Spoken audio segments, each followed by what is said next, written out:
So, let's go to our guest tonight. This driver hails out of Bellingham, Minnesota, and drives the number 10H Wasota Modified, Mr. Nate Heinrich. Nate, how are you doing this evening? Good, doing good. Thanks for having me. Absolutely. Been wanting to get you on for a while, especially after I had an interview with Zach Flickinger, and you were one of the main commenters in that video. And I'm like, you know what? Nate would be a good guest to have on, so happy we were able to make some time.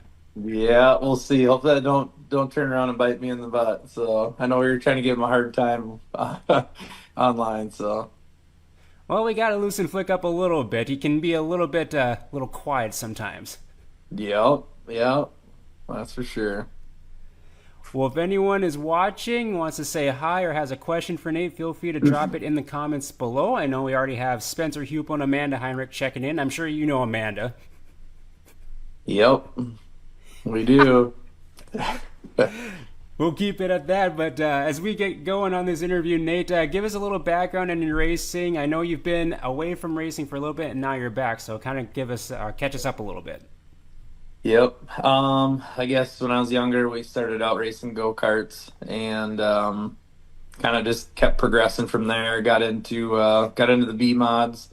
Um, Raced them for a few years, and then we jumped up to the A mods. Raced A mods, and then like 2013, I started an excavation business like 2012, and that really kind of it was just something to start on the side. We still farm and whatnot, and the business took off, and kind of started putting the customers first, and the racing program kind of got put on the back burner. And then we found out we were having twin boys, and we kind of had to pump the brakes on everything for a little bit.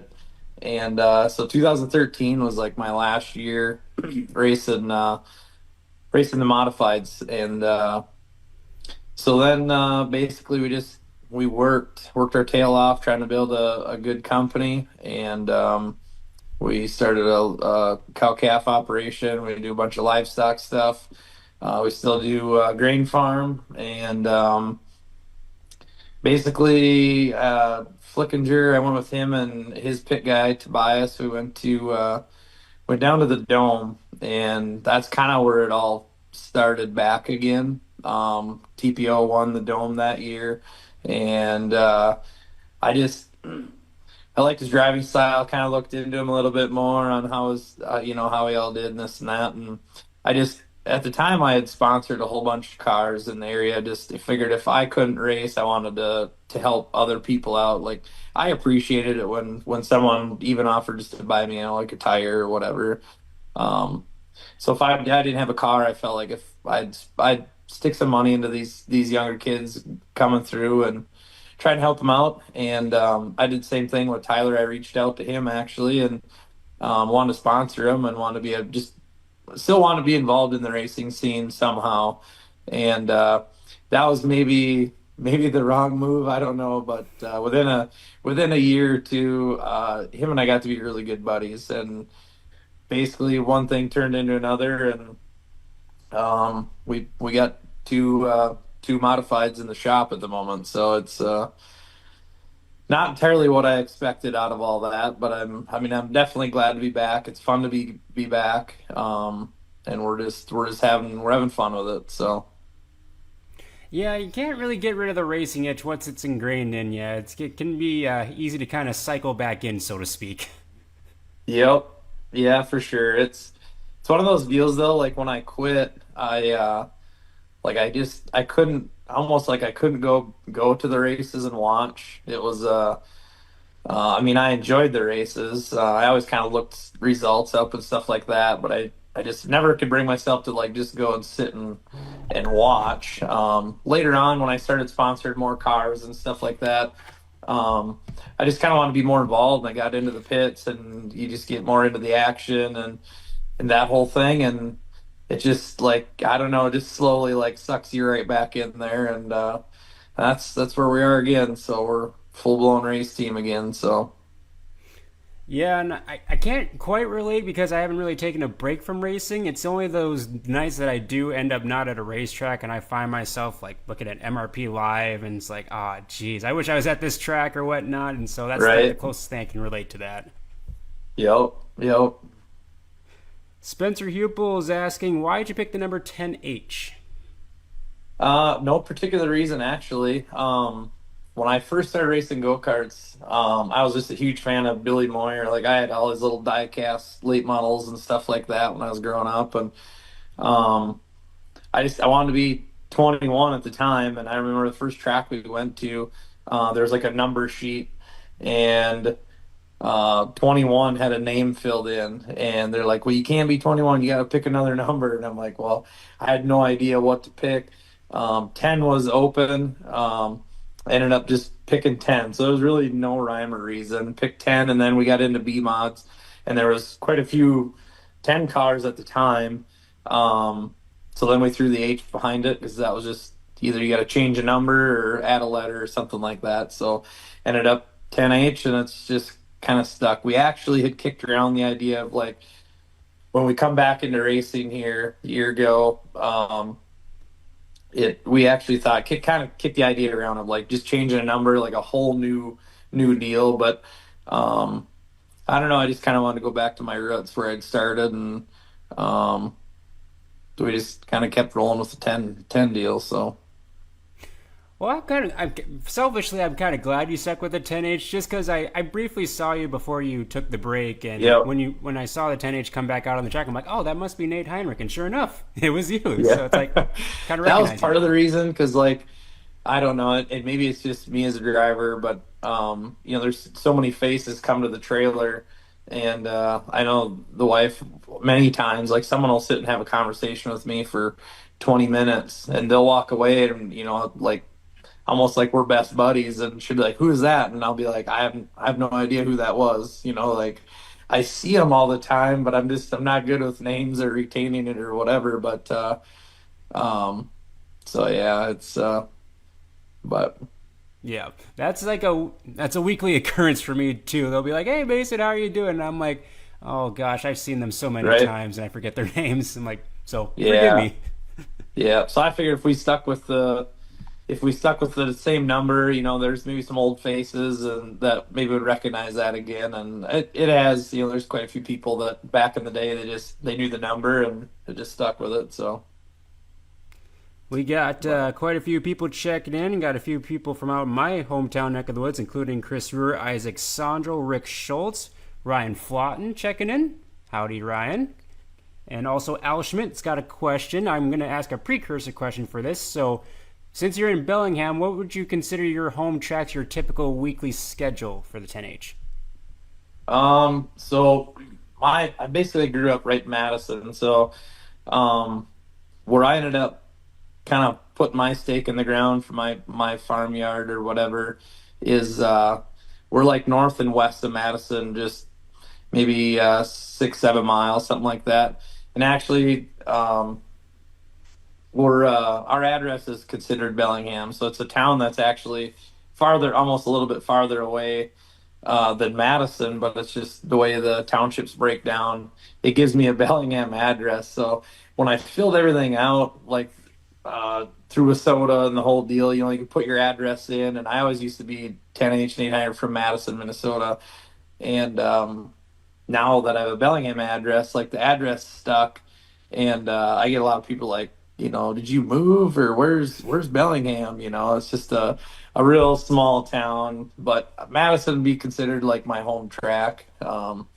And I guess Monty just hop, skip, and a jump down the road to the east. So Well, and Al's asking, where is your favorite track? my favorite track, I'd say Madison is probably one of my favorites, but I guess I don't know. It comes down to like Casino is one of my favorites, and I'd say like I probably have three. I guess Aberdeen, um, Watertown, and Madison are probably like the top ranking. I like the elbows up. I like the little bull rings.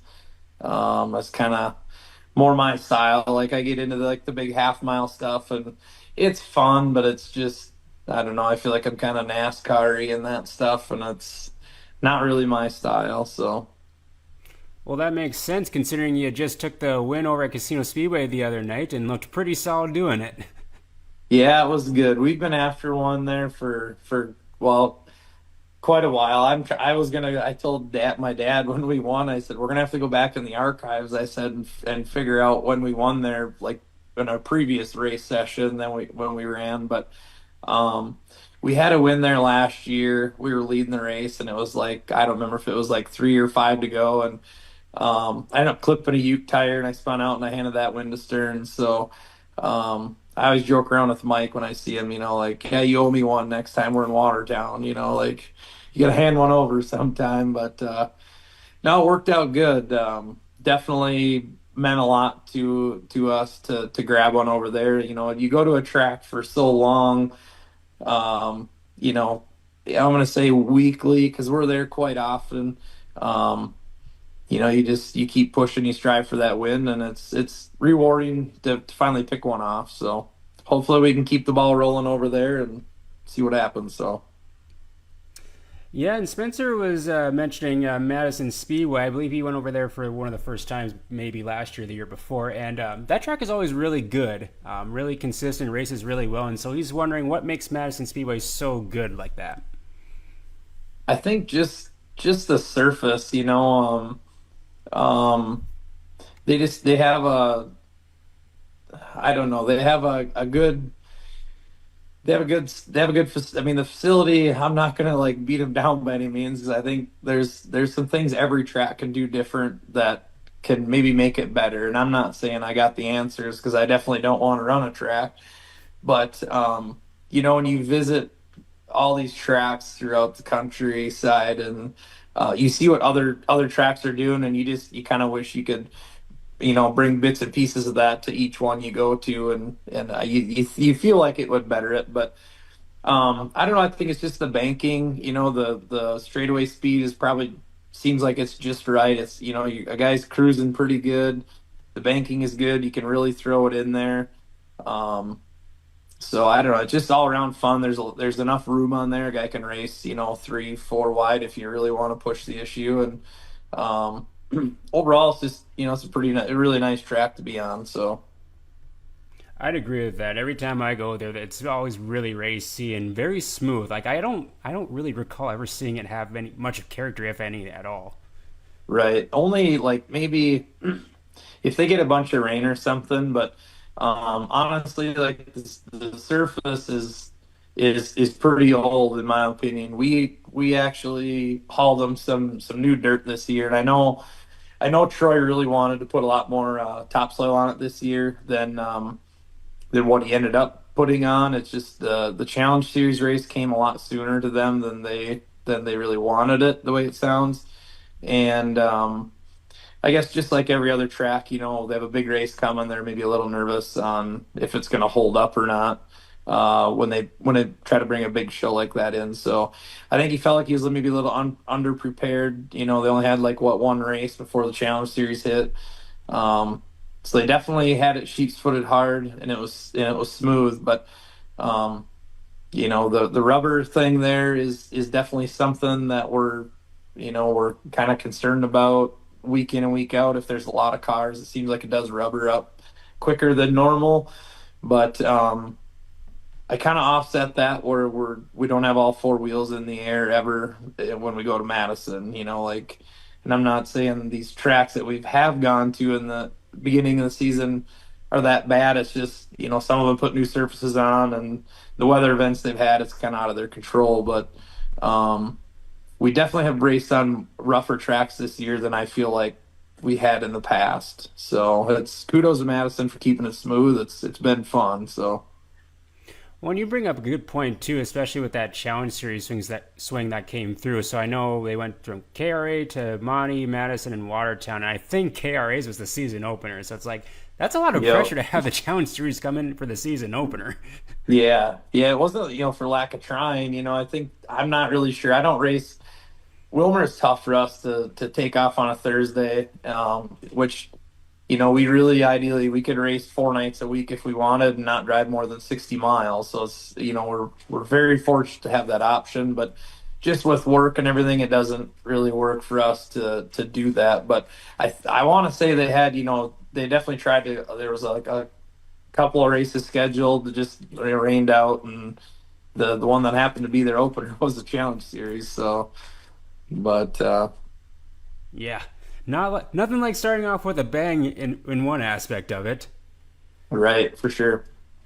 Let's see. We got Aaron Sowers, fellow modified competitor, checking in. Royce Jawowski, Gavin Balderas, Tommy Nichols also checking in. He's saying that Nate's good at giving pointers to a guy to end up in victory lanes. So you must have been the winning ticket for him on Sunday as well.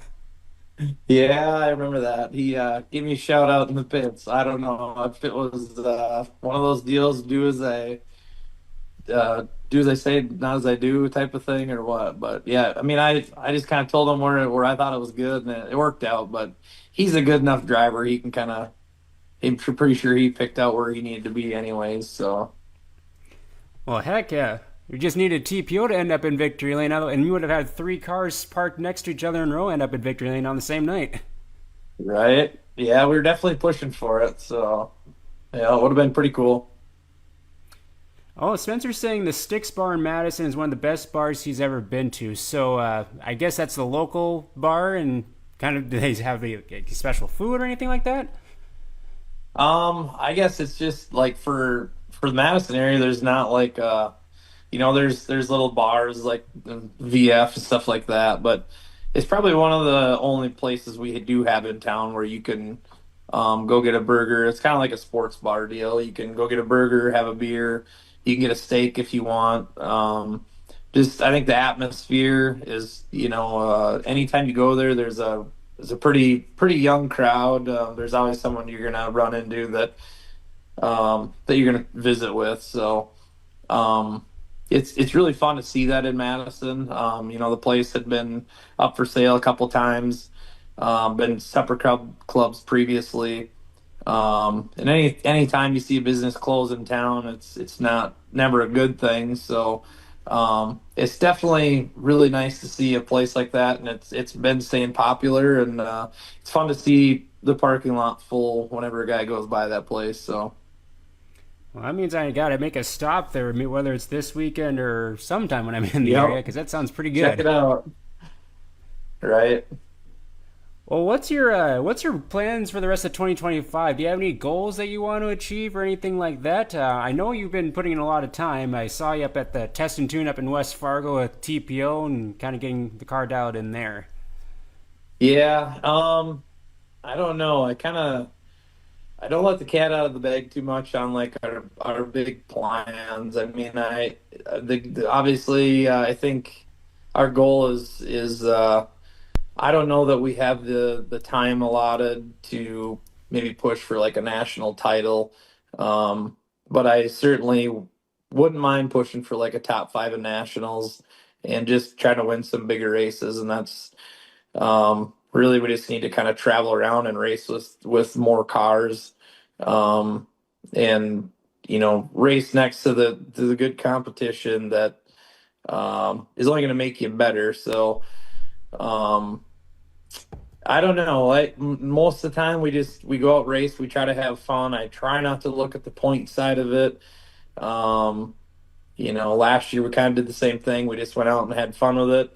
And all of a sudden we were creeping up on Brandon Kopp for like top five in nationals. And then um, TPO kept pushing on me, like just you got to keep racing, keep racing. You'll end up top five, like you can get up there, keep going, And so he's probably the biggest advocate that probably if it weren't for him, I don't know that I would push it that hard. But and he's right. Obviously, it's a proven champion himself that um, he's got to put the seat time in, and that's where having us drive to Fargo just to rip a few practice sessions, which actually worked out good for us. We ended up breaking a distributor in like the second session out, so it would have been something we would have lost the night on our points night at home here if we wouldn't have been up there to do that. So um, I think anytime a person can get more seat time, get some more laps in, it's only going to help a guy out. So I'm just a firm believer in seat time, and I don't know. I guess the whole deal. Um, Obviously, I think we're shooting for a top five in nationals. We'll see if we're close to achieving that or not come mid-season, and if it's reachable, we'll definitely push harder for it. Um, sometimes it's a little too late by then, but I guess we'll just kind of see where we're at. We just want to make sure we're having fun, and when it's not fun anymore, then we're probably not going to keep chugging away with it. So Yep, that's the most important thing. You got to have fun. And we were mentioning a little bit before we started on the interview that you have a really supportive family behind you that loves to kind of spend time at the racetrack. And so this would be a good opportunity to thank your pit crew and sponsors that kind of help support the program. yep, yeah. So I got two twin boys, Braden and Landon, and they are some go getters. This last season, they're 11 years old, and two of the most energetic 11-year-olds I've seen want to grab wrenches and like grind tires and change gears and um, the years before the last year, whatever. I just they were always there helping, spin a tire on this or that, but this year's changed. Like they've just I don't know if they just, giving them more responsibilities makes them feel a little bit more important to the team side of it. But um, yeah, like I don't change gears anymore. Like I'll sipe the tires and the boys grind them. They'll wrap them. They'll check stagger. And I just pick what I want on what corner. Um, and so I really got to thank them. If it weren't for them, I'd probably be in the shop till 12, 1 o'clock every night. It's just, it's kind of how it is. And my wife too, she's a huge advocate to the team. Cleaning the trailer out, packing the cooler. We got merchandise this year, so that's pretty neat. It's not my cup of tea. I like selling the stuff. I like having our apparel out there. But she's been amazing at pushing that stuff and um, kind of keeping that all in line and meals in the trailer, that whole kind of thing. So I'm sure every race wife out there is doing the same thing, and everybody's they know exactly what I'm talking about. So it's just nice to have that. So definitely wouldn't be doing it if we didn't. So, but we do have quite a list of sponsors. Uh, Same type of deal. Like we don't really push to go knock on doors and ask for money. And we've been fortunate to have a pretty good group of people that have just contacted us and want to be a part of our program. And whether it's $100, $50, or just buying a pit entry one night or whatever, we'll try to do the best we can to recognize them at some point, either social media or try to get a sticker on the car or something like that. And but I guess we can run down. There's just a few. We got Quick Lift, TP Fab, Big Country Fabrication, Latham High Tech Seeds, Clark Farms, Ward Motorsports, Smith Trucking, um, Big Stone Therapies, Whitnable Truck Repair, Mortensen Cattle, Dean's Plumbing, Kane Design and Wraps. Always gives us a pretty sweet looking car. We were a little skeptical on white to black. It was like a big switch this year, but black's kind of been our color back in the day, and we thought we would shoot for that, and it turned out pretty good. Got Eric Olson Farms, a good buddy of mine, and obviously AFCO Racing Products. Ben Baker with AFCO has been a huge help. Um, I kind of lean on him quite a bit whenever I'm kind of stumped on some stuff, and whether he either points me in the right direction or just tells me I need to find the gas pedal, that's kind of where we go with it. But Black Frog Co-op, um, Rude Motorsports, and Boris Crop Insurance, Quick Lift TP Fab. Matt and Tyler are have been huge for my program. If it weren't for them, I'm really not sure where I would be. But you know, I ask them anything on the car, and they're pretty much giving me everything Tyler has. But nobody's gonna drive like he does either, so I don't think they're too worried about it. So, but that's kind of the list sponsors we got, and appreciate every one of them on the car. So Got a great group behind you. Got two great kids working hard. And you might want to make sure that no one tries to scoop them up for their pit crews with the work they do. right, yeah, for sure. Well, Spencer's got one last question for you before we let you go. He's wondering what track have you not won at that you want to win at the most? Um, I think Fergus. There's actually a couple on this list because I'm gonna say it just takes more finesse on figuring them out. But Fergus, we go there not a lot, but there seems like there's bigger races there, and the competition's definitely pretty stout up that way. So I would like to definitely pick one off in Fergus. And the other one is which is a fun track. It's a long trek for us is Ogilvy. It's really I don't know, it's just different. I always lean on Tyler. I'm like, how does a guy drive this one, or what's this track look? How's it drive, and this and that. And I'm not going to say it's reassurance, but like we struggled up at Fergus and in Ogilvy. We were only there once or twice, and he's like, dude, it took me like 3-4 years before I got a feature win out of those tracks when I raced them. So. Um, just knowing that they're they're a little bit harder to figure out. They just race a little bit different. I don't know. It's kind of pushed me to want to win there more so than anywhere else, I guess. So I think it's any track you haven't picked a win up at that you revisit. It's on the list to try to grab one out of there. So Makes sense. I agree. Both places have some very stout competition and very, very yep, difficult to win. right for sure. Well, thank you so much, Nate, for taking some time out of your schedule to get to know you a little bit. I'll be hopefully in your neck of the Yeah, woods. And race fans and everyone, you can follow the racing at Nate Heinrich Racing on Facebook. And I believe is it a fresh batch of swag that you guys just got? yep, yep. So there was like a pre-order went through, but we got a whole bunch in the trailer. So there's plenty to go around. So swing on down and grab whatever you're looking for. So Perfect. I'll be one of those people swinging down. So save a yep, medium T-shirt for me. sounds good. So well, well, thanks again, Nate, for taking some time again, and thank you everyone for tuning in. We'll hopefully be back next week with another fun guest on the Wednesday Night Live show. And so, have a great rest of the week, everyone. We'll see you at the track.